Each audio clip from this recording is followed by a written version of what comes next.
Okay, so let's imagine there's a theme tune at the beginning. Well, this is just the intro. Report. This is just the intro, so it'll just be the boom, boom, da, da, da.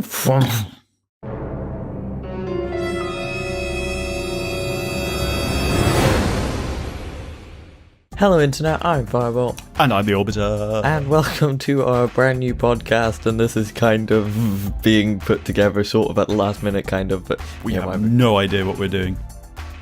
Shit, they're not supposed to know that, are they? Yeah, shit. This is meant to be more high quality and more sort of concise and to the point, and... Which is why we're talking in a real rush. Yeah, so... What's it called? It's called The Bollocks Report, and we're reporting on our bollocks. Mine are in good condition. No, we're not. I'm joking. Basically, we're doing this sort of earlier, like a couple of days before this goes out. Not a couple of days. We're doing this on the Sunday. And we're just discussing news of the week, as well as we've got a film that we're reviewing. And just seeing how it goes. It's going to be sort of around half an hour each week, and we'll see what happens. Probably. If you've seen the New Year's announcement, you will have heard what each segment is, but we'll probably It's only do once a a little fortnight, bit. by the way. Yeah. Because we have Breaking Bollocks on the other Thursday, so...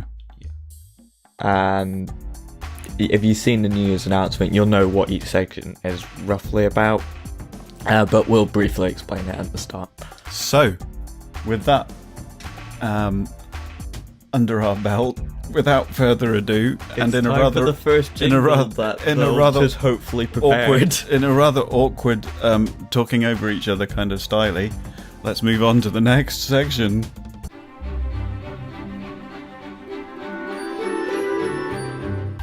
Okay, I hope you enjoyed that jingle. We're now doing the news rundown, which is basically us just listing the news and having a bit of fun with it, because the world's kind of going to shit. They're going to know this. Just do the fucking news rundown. Okay, so, from Sky, cannabis is twice as strong as a decade ago. Where do I get some? No wonder the fucking druggies in my school are. Putin's written a New Year love letter to Donald Trump calling for wide-ranging dialogue. Yeah. From The Independent, that one. Mm-hmm. Yeah, the wide-ranging dialogue's a bit euphemistic. What is that? UK and France to tackle people smuggling in the Channel. This is a bit of old news from The Guardian, but apparently there's a migrant crisis. So... Apparently. Yeah. I mean, it's been going on apparently for 6 years, but it's now a new thing. There's homeless people dying in the streets, but there's a crisis because a few people are managing to struggle their way across the busiest shipping lane in the world. Yeah. I mean, it's not like they're... fleeing a war zone. Yeah. You know, whatever. Moving on to the next bit. Sajid Javid needs to get a grip on the migrant crisis after break. That's the Christmas break. Yeah.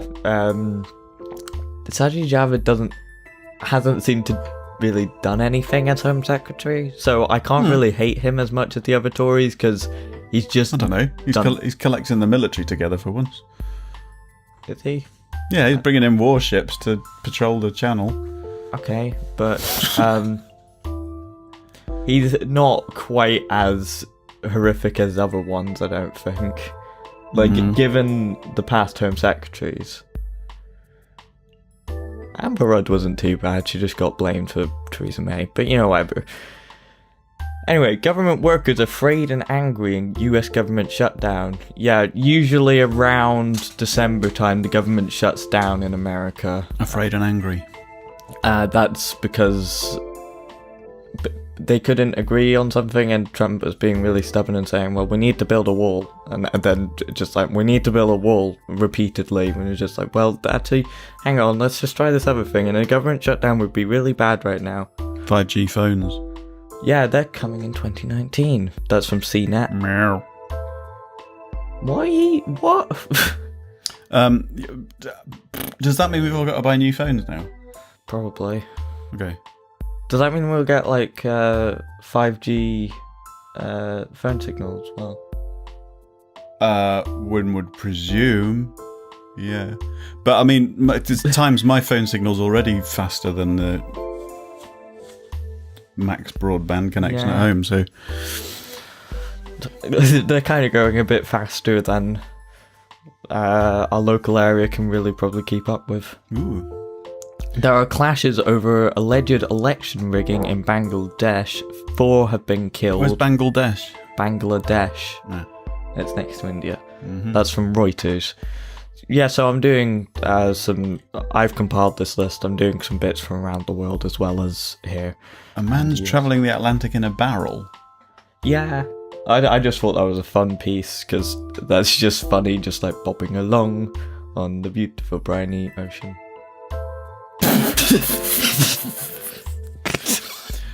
Junker.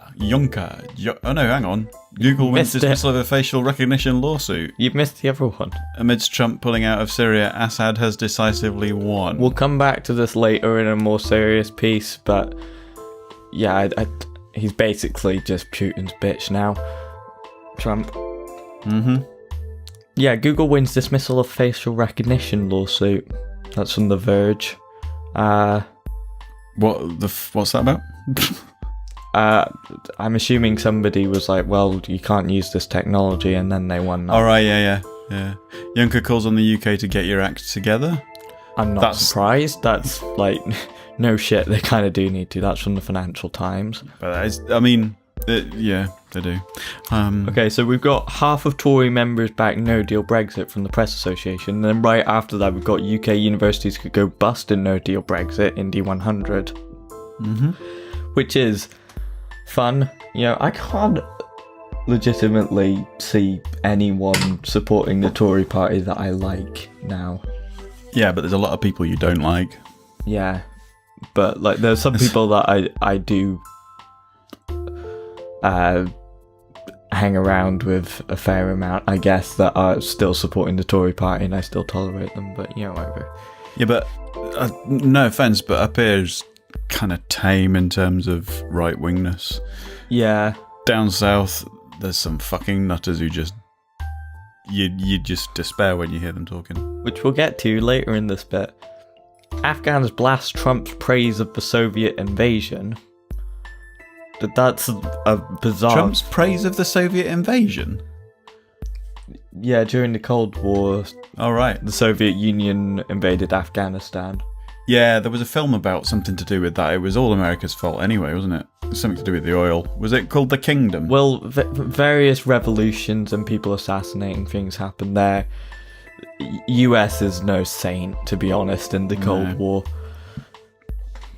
Warship deployed to intercept migrant boats in the Channel? Yeah, because if you're a soldier and you're trained to defend your country, you really want to be patrolling the English Channel to stop people coming across in rubber dinghies, don't you? Yeah, you know, like... that are fleeing war. Children, you know, war zones that you should probably be in, but you know, whatever.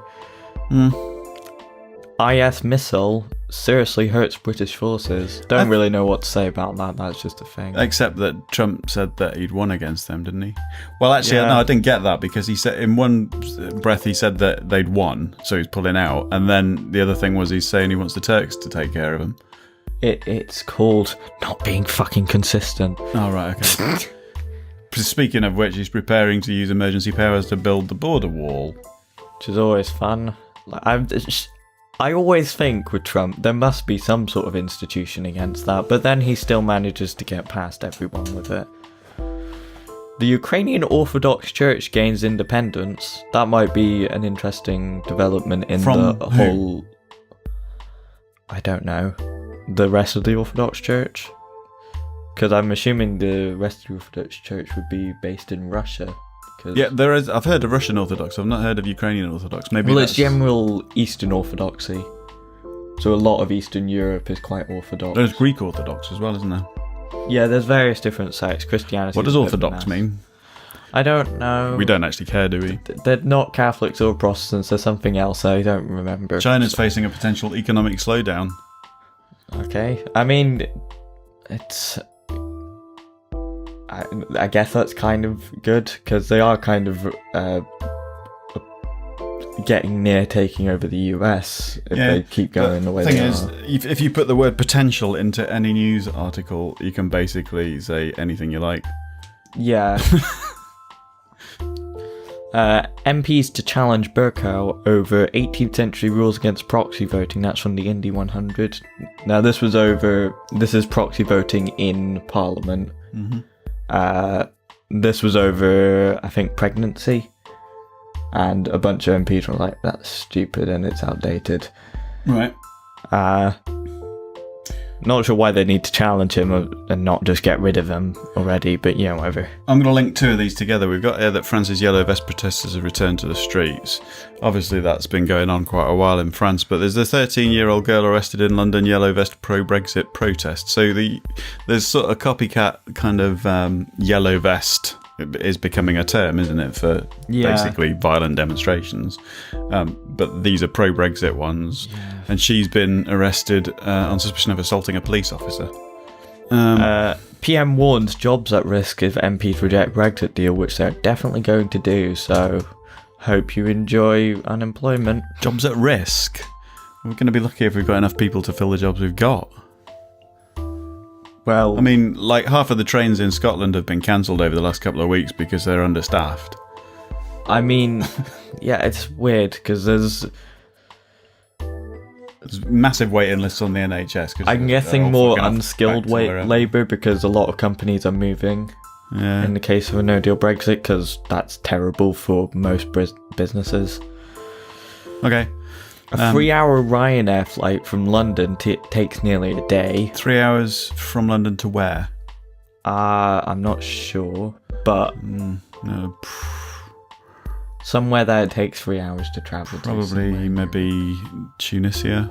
Maybe. But that's fine. Ryanair is kind of a bit of a mess. Takes nearly a day. Yeah. Presumably that includes getting to the airport, getting through security. It's not actually just sitting on the plane. I think it might have been. All right, okay.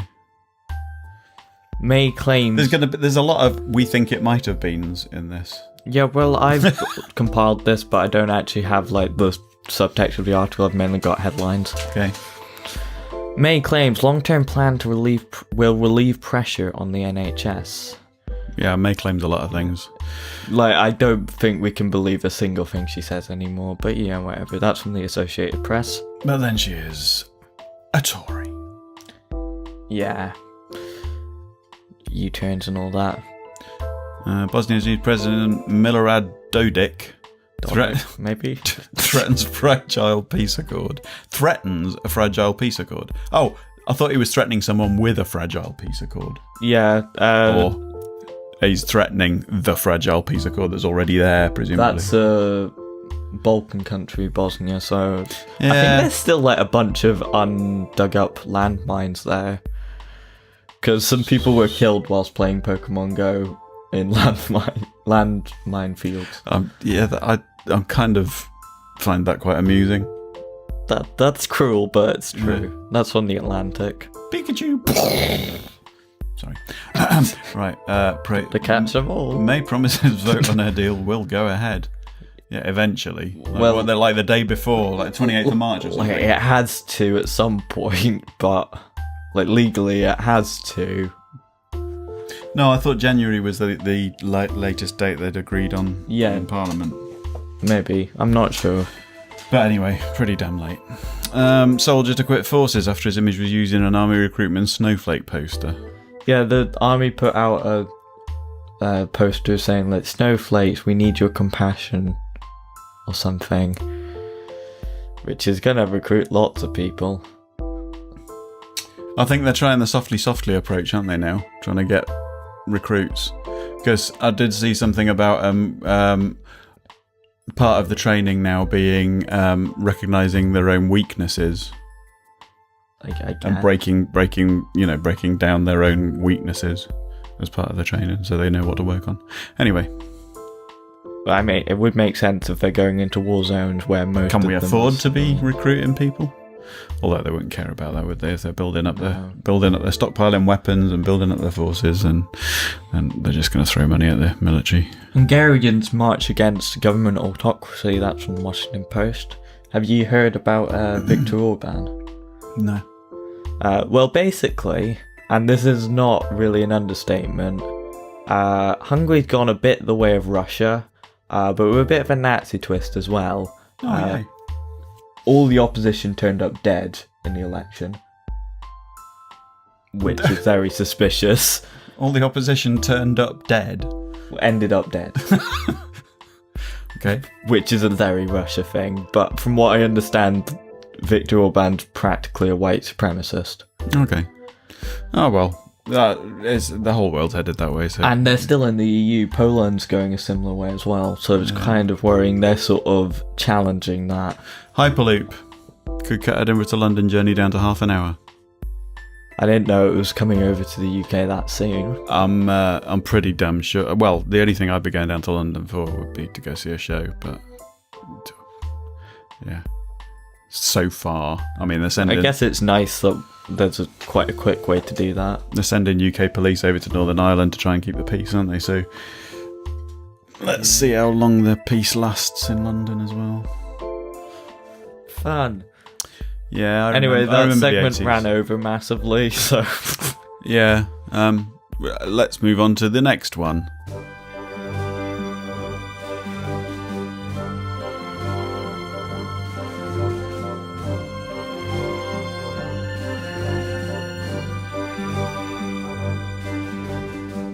Okay, so this is basically, we'll watch film or TV and we do a little quick clip that we'll let you hear in a second, and then we'll have a discussion on it, sort of removed from it.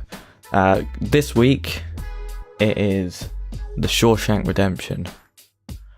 And here was our initial reaction, straight after watching the film. This is our first initial reaction of kind of reviewing a film. This is definitely going under the Dogged Bollocks category. We just finished watching The Shawshank Redemption. Oh my god. I can see why that's in a lot of people's top films. Masterpiece, I would say. It was so tense throughout that whole thing, because I vaguely knew from pop culture that there had to be escape in there somewhere, but I was questioning whether that was just reference sort of Chinese whispers. And I genuinely had no clue what was going to happen. And just like every few minutes my heart skipped a beat. It was amazing. Yeah, I obviously I've seen that probably a few times, but I haven't actually seen it for many years. And watching it again, it's always, with a film like that especially, it's always, I think, amazing the first time you watch something like that, because you can never recapture that, where you don't know what's going to happen. And there must have been, it's a long time ago for me, but there must have been so many times that you are on the edge of your seat thinking what's happening next, and just sort of dipping in and out of hope and despair. yeah. I mean, that's a long time. You can't... I think I remember from when I first watched it that the thought of spending that much time in prison, because I think the idea of prison is a nightmare scenario to most people. Yeah. I mean, I've spent one night in a cell, and that's not nice. Actually, no, I spent not 2 nights, maybe a few hours in total. Yeah. And it's not just for that small amount of time. You're looking at a brick wall and you're thinking about what's happened to you, whether it's your fault or not. You're thinking, shit, I'm in a cell here, and it's just. Yeah. I think everybody to a certain extent goes through that feeling of, even if you're technically guilty of a crime, everyone goes through that. Yeah, I know I've done something wrong, but at the end of the day, nobody is really to blame, because everybody is a product of their life until the point where they do something Really wrong. makes you ask a lot of questions about how we think about are wrongdoers in society, as they're so called. I think there is a metaphor there as well. The whole point about being institutionalized behind the walls of a prison is, to me, similar in a way to the mental institutionalization of being in society. Yeah. But anyway, before we record the whole podcast on our initial reaction, we'd better just start. Marks out of 10. 10. No question. Agreed. That was pretty conclusive. One thing, we can talk a little bit about the prison system, I guess, from this. One thing I found interesting was talking about the time scale, and I hadn't really thought about this before, and it's, I guess, sort of similar to the sort of feeling that soldiers get when they have to come home, is that the world's completely changed. Yeah. One of the guys that gets let out after 50 years, spoiler alert, ends up killing himself. Had only seen a car once, but when he got out, they were everywhere. I'm just looking around me now and I'm seeing equipment that didn't exist when I moved up here, when you were born. Like, I mean, it's less than a life sentence. And, you know, we've got 2 laptops here. I don't know if the first laptops were out by then, but certainly people wouldn't have had them available to them. They might have been for really expensive. And nothing that looked anything like this. No, I don't think they were, because we didn't really have... we were still on CRT monitors. Yeah, I mean, having a computer that's... A HD flat. camera. Yeah, the flat TV over there. There's And not having, like, a massive... LED lights. Yeah. That's something that seems so simple. A laser printer. They may have had laser printers, but they would have probably been like the size of a room and They would have been in like a magazine industrial. publishing office or something. Yeah. A tabletop audio interface. It's like that. We've got a fucking recording Mental. studio here that back then you know just sat on the table here. Yeah. Back then would have cost a fortune to hire per day. But it makes you think, even for, like, the worst crimes, is a life sentence too much? Well, bringing into there was a slightly different. It's about the question of justice, but there was an item of news that I saw earlier this week that made me think quite seriously about how we see justice and crime and punishment and rehabilitation. There was a girl whose brother had been abusing her most of her life, from when she was the age of 3 and he was 6. He'd been abusing her up until she was 12, and she was at that age able to see that there was something wrong with it and say no, you know, to put a stop to it. Right. Now his family have cut all ties with him, and he's being, you know, taken to court and put through trial and stuff like that. You know, by the end of what was going on, obviously he was 15, and you would expect that he would have knowledge of what was going on there. But you got to think to yourself, if he starts doing something like that at the age of 6, a lot of people would see that as kind of benign experimentation, depending on how abusive it was in terms of physical kind of.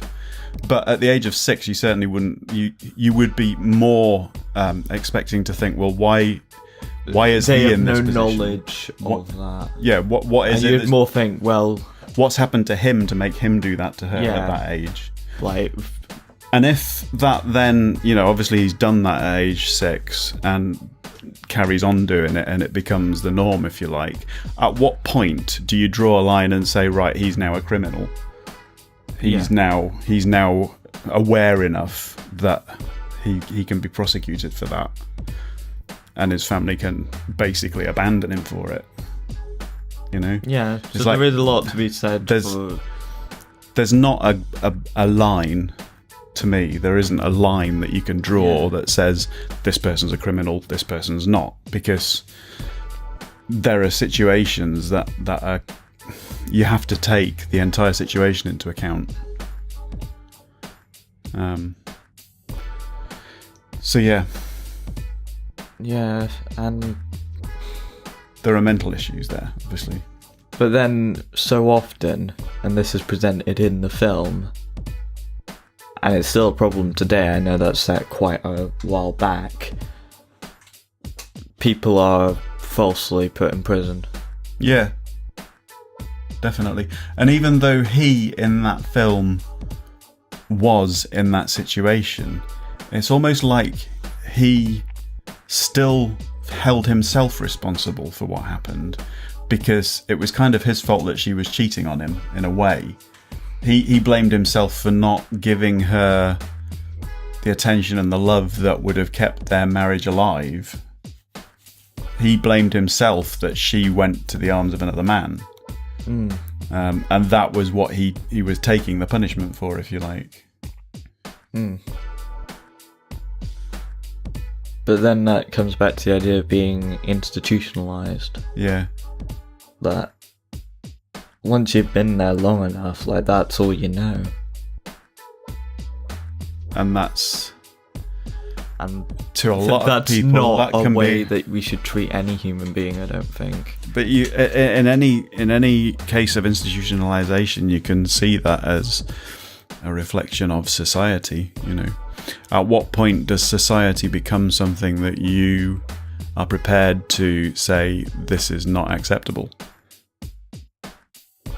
And whilst, like, in a case of a murderer, yeah, they have actually done the murder, then those people don't get to live out their lives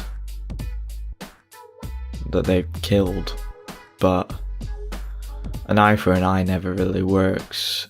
And I know you're not in that enacting the death penalty, but once you get to the point where they're in there for that long, it may as well be a death penalty. And it's always going to be a dodgy situation when the prison system is a profit-making organisation, isn't it? Which in America, it is, yeah. Which obviously is where that was set. So yeah, 10 out of 10 definitely. I would give it 11 if I could, but you know, that's just silly. Yeah, I would very much recommend watching it. Sorry if we've spoiled anything.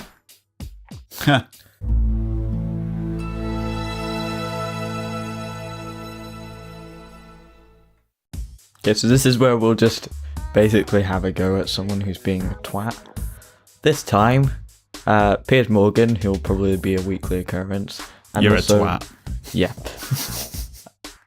Go tweet him if you want. We're going to do a quick bit on Chris Grayling as well. Anyway, the Piers Morgan thing, and I fucking love the Greg social media team. Because basically, they made a vegan sausage roll.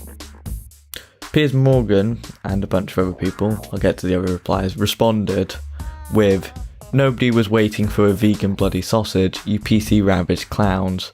To which Greg's responded, "Oh, hello Piers, we've been expecting you."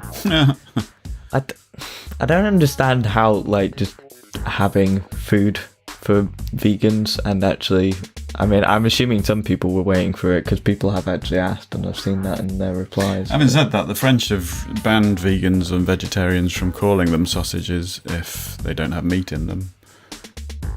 Yeah, but the French are the French. Yeah, that's true. They wear yellow vests. I just think Piers Morgan likes to just...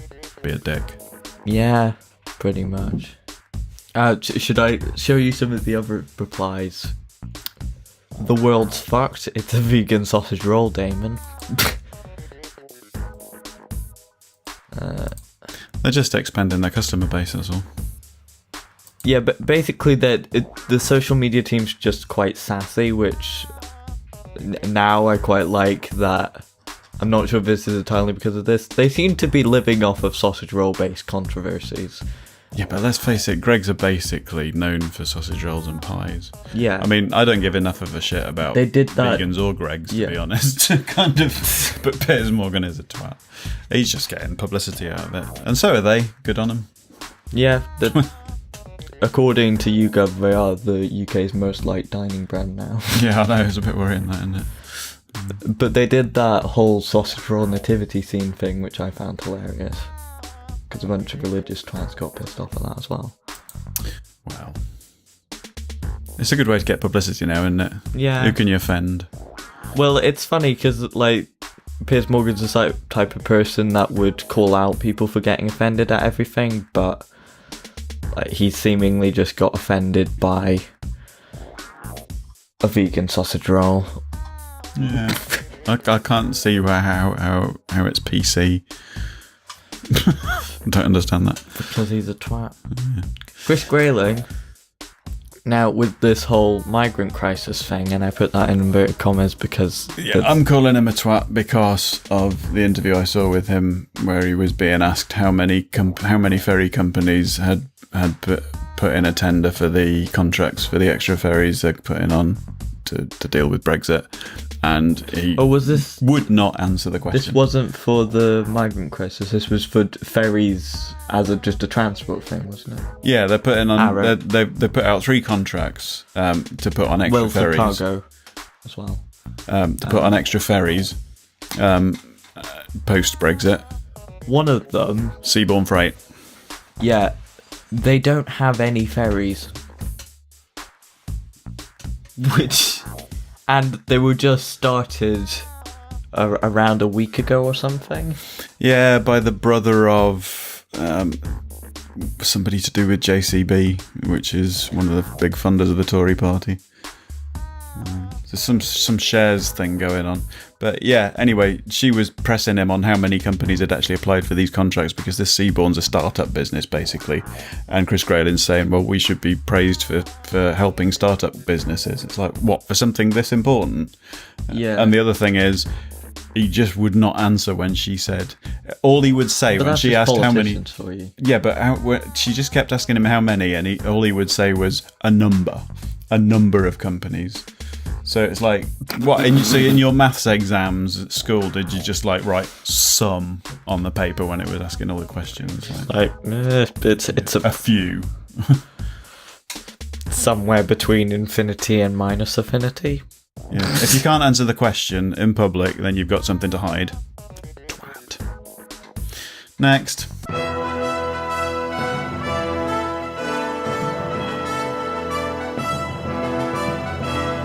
Okay, so what we picked for perspective treatment this week? We'll do the migrant crisis because a lot of things seem to be covering that, and it's bollocks. In the UK, then. If we have time, we might do Syria, but that's, to be honest. Can I just, before I forget, make one of my main points about this is that it has fuck all to do with Brexit, because they're trying to conflate it and trying to build up this kind of nationalistic fervour ahead of this no deal Brexit that's potentially coming along, and it's got fuck all to do with migrants because they're not from Europe. If they were from Europe, they could just get a boat across, or they could get the train across, show their passport, and they'd be let in, because freedom of movement is still a thing at the moment. So if they're crossing the channel in a dinghy, they're from outside Europe, so it's... I did see a story on that where they'd been to, I think it was in Calais, the migrant camp there, where someone was saying they'd paid to go on this ferry over with these people that came around every couple of days or so, saying that you can pay to go to the UK. I think it was an Iranian immigrant. Yeah. See, there seem to be a lot of papers here that are saying the same sort of thing, that there's nothing to it, it's not a crisis, they're trying to make a big thing out of nothing. But they don't seem to be saying much about the warships that have been sent to the channel. But they're all basically not playing it down, but they're playing it more like it is, saying it's not a crisis. Look, illegal entries to the EU are at the lowest level in 5 years. It's a tale of British hypocrisy. Crisis is always in inverted commas. It's no comparison to the But- 2015 influx. We're not at risk from a migrant crisis. It's all saying there's no crisis, but they're not. What's Israel Today saying about Europe's migrant crisis and the Jews? That's Europe, though, isn't it? Europe's really- migrant crisis. Yeah, well, it's migrants going to Europe, not migrants actually from European countries necessarily. Yeah. 12 migrants detained at Kent Beach. Everything I read from the Express just makes me want to... Don't know. Well, they're not necessarily saying that's a good thing in the headline. No, but it that just... happened. Whenever I read a headline from the Express, it just seems to be completely... Yeah, I get the feeling that it sensationalised is more along the lines of tabloids like the Mail. But Time is saying just how dangerous Europe's migrant crisis remains. Yeah. But still, because a lot of these end up sinking when they go over the channel because they're not very well. What is the crisis that they're talking about? Is it the numbers, or is it the fact that people are dying? Because this don't know. warship deployment thing, if That's not going to solve it. if it's a case of rescuing people, then that's one thing. But if it's a case of just stopping them from getting across, that's a completely different. But you don't need a warship to rescue people. That's true. Like, Yeah, what the fuck is that about? but I mean, this it might be symbolic? spin here from the Express saying 17 Iranians tried to steal a boat near Calais.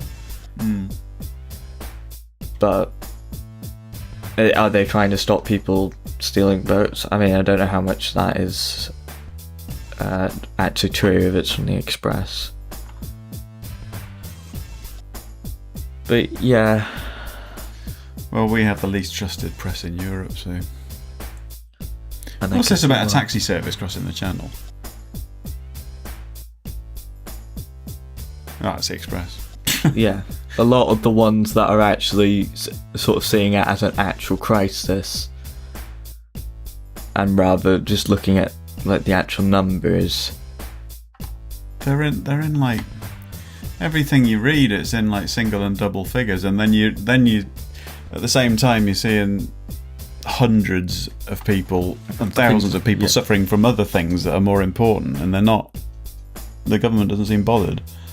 You know. But also just not really paying attention to the sheer What about the homeless crisis? disconnect between different countries in Europe taking on this.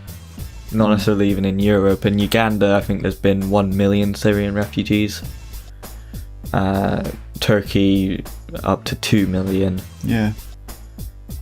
In Germany, getting around 14,000 every day. And yet we still... I mean, I know there's been some stuff kicking off in Germany, but we still have that idea, well, we're an island, and even if there's just double figures coming through, then that must be a massive problem for some reason. It's propaganda. It is, pretty much, and Right-wing propaganda. yeah. And it's no wonder that we've gotten to the stage where Brexit's seeming like a good idea to a lot of people, if this is what they're reading every day. I'm not seeing it as a good idea, but I am becoming more and more resigned to the fact that it's probably going to happen. And yeah, I don't know. The world just seems to be fucked. But we mustn't lose hope, I don't think. No. Because in general, things are getting better, even if we sometimes take a step back. The world is gradually progressing to a better place. The world, possibly. Because nationalism in the early 20th century would have been seen as just expected. It's more Really? difficult to kind of draw comparisons because everything's so publicly known now. it's not all filtered through news channels. There's wide communication globally. But then there's also wide misinformation. Yeah. Yeah, and I suppose that kind of feeling of there being no hope because the world's fucked is coming from reading news articles put out there by propaganda machines. So that's what they want you to feel like. Yeah, good point. But they'll keep going as long as we keep reading them. And it's kind of freedom of the press and freedom of speech. Yeah, which I'm all for, but this is something else. Yeah. One here that I'm interested to see what they're actually talking about. Channel migrant crisis, here's what they're not telling you. This is the Mirror. Now, I'm not sure where they particularly stand. Yeah, well, I'm assuming that they're Yeah, I don't know what the politics of the Mirror are, but right. It does seem to be fairly about reasonable compared to the Express. If you round it up, about 7 people a day are coming into the UK. That's really not a lot. That won't have a massive impact on you. But it's practically unnoticeable compared to normal migration In levels. 2015, there was an average of 82 a day. And that's not even that much compared to what the actual crisis is and the actual scale of the thing. Having said that, though, I have to point out that the framing and the language used are possibly important. Now, I'm not pointing any fingers here, but I do notice that the paragraph about the 6.8 people per day is talking about the people who've been discovered reaching the UK by dinghies since November. The reference to 2015 with the average of 82 a day is talking about the UK border force stopping attempts.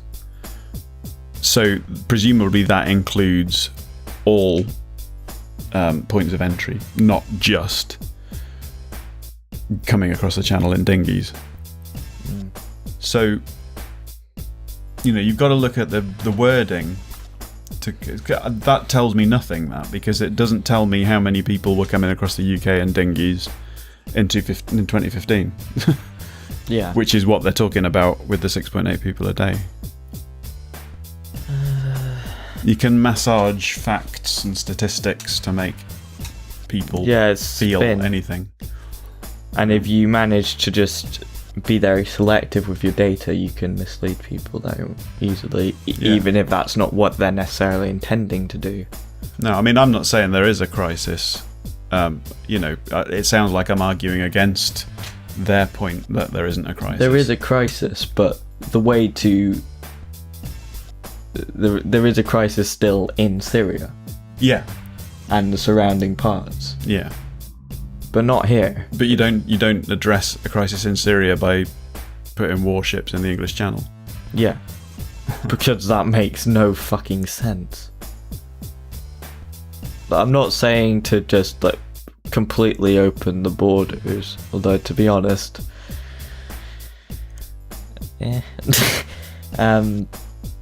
it's just ridiculous, the level of the borders are open, over exaggeration currently. So, but only if you have the right papers still.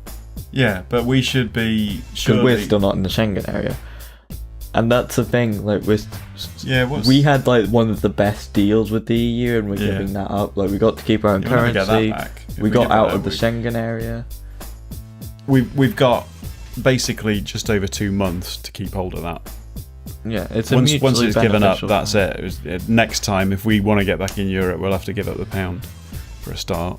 But this is linked to Brexit, simply as it's been used as a sort of dog whistle thing to fire people up, so that they'll vote for Brexit. It's propaganda. Yeah, basically people have just used this to fuel the tension.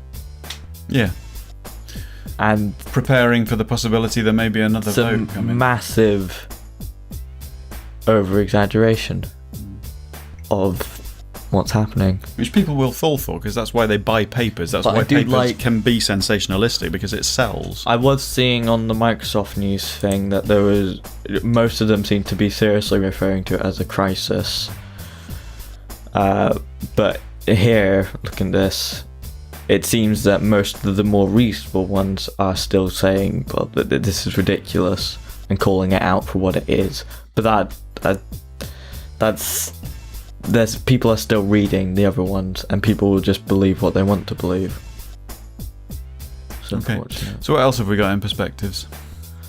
The other thing was about Trump pulling out of Syria. Yeah, that was a while ago. He was doing that, wasn't it? A couple of weeks ago, was it? Yeah. Basically, he's handed it to Assad because without help, I can't remember what it's specifically called.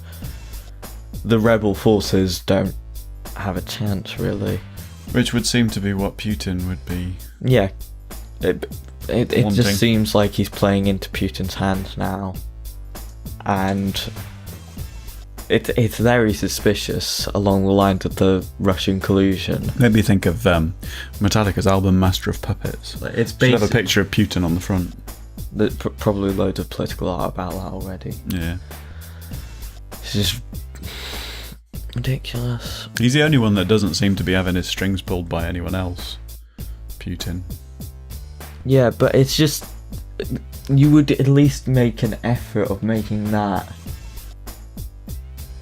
connection. Like, you'd at least try to distance yourself a little bit. He doesn't seem to understand that this is ridiculously transparent, but apparently it's still not transparent to a lot of people.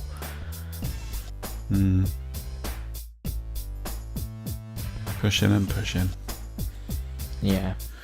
Anyway, Right. I think that's all we have time for. We've probably ran over a little bit on this episode, but there's been more news because this is the first episode. Yeah. So we'll follow up in a couple of weeks. And what's the last thing? Just an outro. So, I've been Firebolt. I've been the Orbiter. And this has been the first episode of the Bollocks Report. I hope you enjoyed it. It's a little bit different and weird, and I hope you enjoyed the jingles that he's hopefully put together. And it might not be like this in future. It might be completely different. It might be the a same. disorganised mess. Who knows? We're just going to do what we feel like and... Have fun. yeah. Bye. I hope you have. Bye.